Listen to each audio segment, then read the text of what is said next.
Hello guys, welcome back to our YouTube channel. तो इस video के अंदर हम डिस्कस करेंगे क्लास 10th का maths NCERT chapter number first real number के ऊपर बेस्ड केस स्टडी। तो केस स्टडी हम यहाँ पर डिस्कस करने वाले हैं। केस स्टडी के लिए सबसे पहले आपको कॉन्सेप्ट्स आने चाहिए। जितने भी रियल नंबर्स के अंदर जो चैप्टर है हमारा फर्स्ट रियल नंबर, इसके जितने भी कॉन्सेप्ट्स हैं, जैसे कि यहाँ पर एलसीएम, एचसीएफ, को प्राइम नंबर्स क्या होते हैं, ठीक है, ये सारी चीज़ें, रेशनल नंबर्स, इरेशनल नंबर्स, ये कॉन्सेप्ट्स आपको छोटे छोटे बेसिक्स आपको पता होने चाहिए, जब जाकर आपकी केस स्टडी आराम से इजीली बन सकती है। अब देखिए केस स्टडी कौन सी है, हमने यहाँ पर कौन सी ली है। केस स्टडी है हमारी to enhance the reading skills of grade 10 students. The school nominates you and two of your friends to set up a class library. There are two sections, section A and section B of grade 10. There are 32 students in section A and 36 students in section B. ठीक है, तो हमें 32 students तो है section A के अंदर और 36 student है सेक्शन बी के अंदर। ठीक है, चलिए हमारे को समझ में आ गया कि 32 सेक्शन ए में और 36 हमारे सेक्शन बी में है। यहाँ पर जो पढ़ने वाली बात है सिर्फ यही है कि there are 32 students in section A and 36 student in section B, यही हमारी यहाँ पर काम की बात है।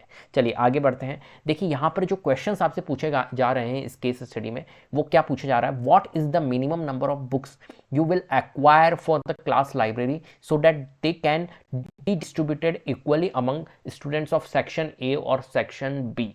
अब यहाँ पर क्या निकालना होगा, क्या चीज़ निकालनी होगी, यहाँ पर ये चीज़ें आपको समझनी होगी। देखिए ये आपसे पूछ रहा है मिनिमम नंबर ऑफ बुक्स, क्या पूछ रहा है, what is the minimum number of books you will acquire for the class library. ठीक है, तो कितनी मिनिमम नंबर ऑफ बुक्स आपको रिक्वायर्ड होगी जो हम इक्वली डिस्ट्रीब्यूट कर दें सेक्शन ए और सेक्शन बी के स्टूडेंट्स पर।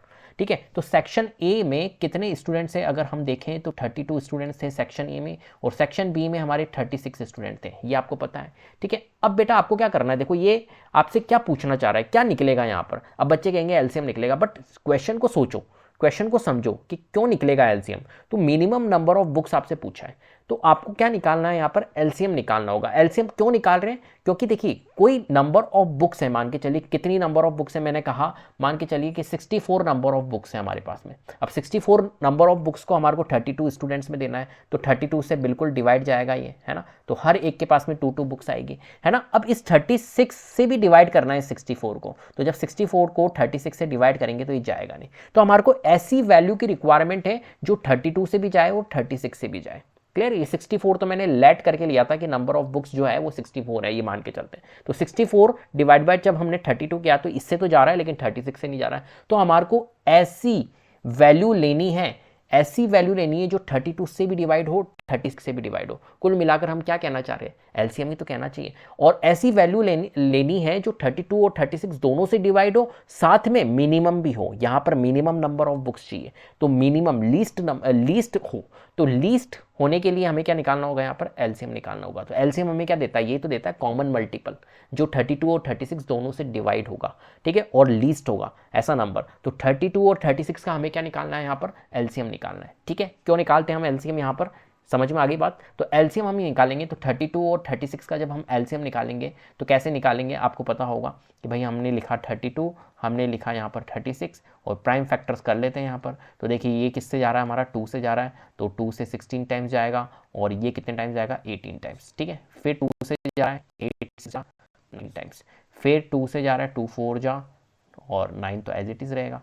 ठीक है, फिर 2 से जाएगा 9 एज इट इज़ रहेगा, फिर 2 से जाएगा 1 टाइम्स, फिर 9, फिर 3 से जाएगा, ठीक है, फिर से जाएगा। इस तरीके से हमारे बने 2 into 2 into 2 into 2 into 2 into 3। ठीक है, तो 3 2 जा 6, 6 2 जा 18, 18 2 जा 36, 36 2 जा 72, 72 2 जा 144, कितना बना 144। देखिए यहाँ पर एक बार चेक कीजिए, 2 16 टाइम्स, 2 8 जा 2 4 जा 2 2 जा, यहाँ पर भी एक 2 है भैया, यहाँ पर भी एक 2 है, तो मल्टीप्लाई बाय 2।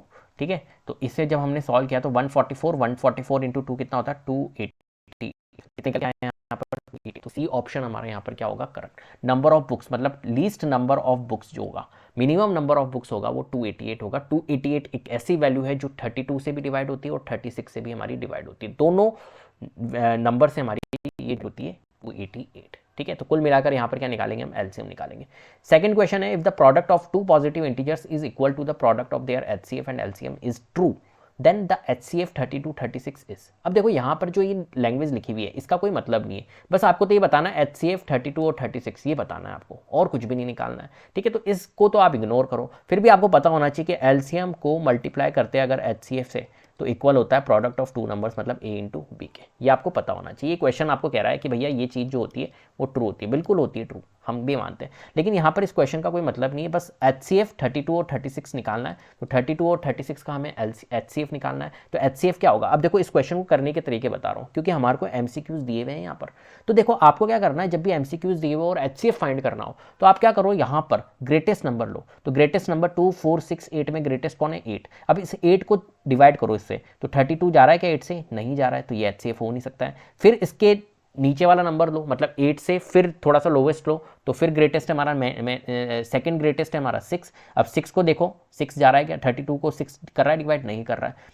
फिर इसके नीचे वाला नंबर लो, मतलब थर्ड ग्रेटेस्ट लो, तो हमने लिया 4। 4 को 32 भी कर रहा है और 32 4 को भी कर रहा है और 36 से भी जा रहा है, ठीक है। तो कुल मिला के ऑप्शन बी हमारा क्या होगा? करेक्ट होगा। 32 जो हो रहा है वो 4 से भी डिवाइड होता है और 36 हमारा 4 से भी डिवाइड होता है। तो कुल मिला के हमने HCF यहाँ पर फाइंड कर लिया, ठीक है। अब आप चाहोगे 32 का और 36 का HCF निकालो तो बहुत टाइम लग जाएगा, तो इससे अच्छा है कि ऑप्शन से मारो, 8 से नहीं जा रहा है, 6 से नहीं जा रहा है, फिर 4 से। अगर 4 से भी नहीं जाता तो फिर 2 से तो जाता ही, तो 2 ऑप्शन करेक्ट।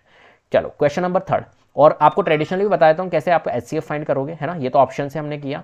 32 और 36 कैसे होगा? तो देखो यहाँ पर मैंने लिखा, मान के चलिए 32, ठीक है। तो HCF हम निकाल रहे हैं, तो HCF कैसे निकालते हैं? जैसे यहाँ पर 2 फिर 8 फिर 2 4 जा और फिर 2 और फिर, तो 2 इंटू इंटू 2 इंटू 2 इंटू 2, ठीक है। ये किसके निकले हमारे? 32 के। ऐसे ही मैं 36 के निकाल लेता हूँ। तो 36 का कैसे निकलेगा हमारा?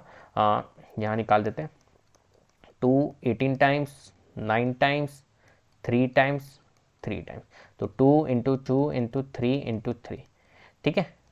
चलो तो यहाँ पर 2 की पावर 5 और यहाँ पर 2 की पावर 2 इंटू 3 की पावर 2। तो देखो कॉमन पावर देखते हैं, हम कॉमन देखते हैं, तो यहाँ पर क्या आ रहा है? 2 की पावर 2 ही हमारा कॉमन आ रहा है, ठीक है। कॉमन क्या आ रहा है? एक तो ये आ रहा है और एक ये आ रहा है, और बाकी कुछ कॉमन आ रहे हैं नहीं। तो 2 इंटू 2 कितना होता है? 4 होता है। तो HCF जो होगा हमारा 32 36 का 4 होगा। तो कितना टाइम लग रहा है देखो ट्रेडिशन करने में, इससे अच्छा है कि आप इनसे करो। चलो 36 can be expressed as a product of its prime age. तो यहाँ पर देखिए 36 को हम कैसे कर सकते हैं, तो 36 के प्राइम फैक्टर्स निकाल लेते हैं। तो 36 के जब हम प्राइम फैक्टर्स निकालेंगे, हालांकि अभी हमने निकाला भी था, देखो करने की जरूरत नहीं है। क्या निकाला हमने? 36 के prime factors 2 into 2 into 3 into 3, मतलब 2 की पावर 2 और 3 की पावर 2। तो 2 की पावर 2 और 3 की पावर 2 का है? ऑप्शन ए में है, तो ऑप्शन ए क्या होगा इसका? करेक्ट होगा। इस तरीके से क्वेश्चन आपसे पूछे जाएंगे। चलिए क्वेश्चन नंबर 4 की तरफ चलते हैं। 7 into 11 into 13 into 15 plus 15 is a क्या है? तो देखो ये सारे के सारे क्या है एक तरह से 7 11 इंटू 13 इंटू 15। तो जब हम इसका कॉमन लेंगे, मतलब इसको जब हम सॉल्व करेंगे, जैसे कि ये लिखा हुआ है आपके पास में 7 इंटू 11 इंटू 13 इंटू 15 प्लस 15, ठीक है। तो हम इसको सॉल्व कर लेते हैं। तो यहाँ पर देखिए कॉमन क्या आ रहा है? 15 कॉमन आ रहा है, क्योंकि ये एक पूरी टर्म है, फिर प्लस आ गया, फिर ये एक पूरी टर्म है, प्लस माइनस ही सेपरेट करता है टर्म को। तो ये एक पूरी टर्म, फिर ये एक पूरी टर्म, तो 15 कॉमन। तो यहाँ क्या बचा? 7 इंटू 11 इंटू 13, ठीक है, इंटू, ठीक है, प्लस यहाँ पर क्या आया? 1, ठीक है। 15 बन जा 15। अब देखो 15 यहाँ पर आ गया हमारा, 15 हमारा यहाँ पर आ गया। 15 हमने एक तरह से कॉमन लिया है यहाँ पर, तो 15 अगर हमने कॉमन लिया तो 7 इंटू 11 इंटू 13 कितना होगा यहाँ पर? बताइए। 7 को अगर 11 इंटू 13 से करते हैं तो कुछ नंबर आता है यहाँ पर, ठीक है, फिर प्लस 1 आएगा। तो कुल मिला के यहाँ पर ये सब नंबर्स क्या हो गए? कंपोजिट नंबर्स हो गए।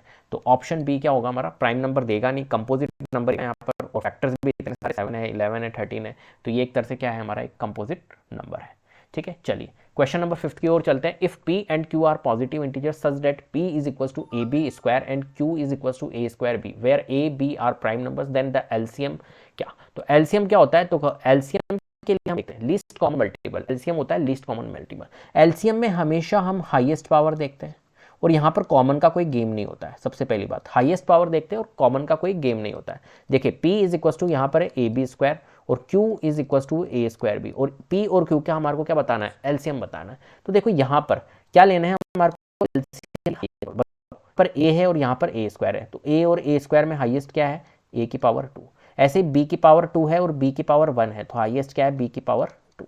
यही क्या होगा? हमारा एलसीएम होगा। HCF होता तो HCF में हम क्या देखते हैं? लोवेस्ट पावर देखते हैं और कॉमन भी देखते हैं, दोनों में होना चाहिए, तो लोवेस्ट पावर देखते हैं। तो A स्क्वायर B स्क्वायर क्या होगा? आंसर होगा।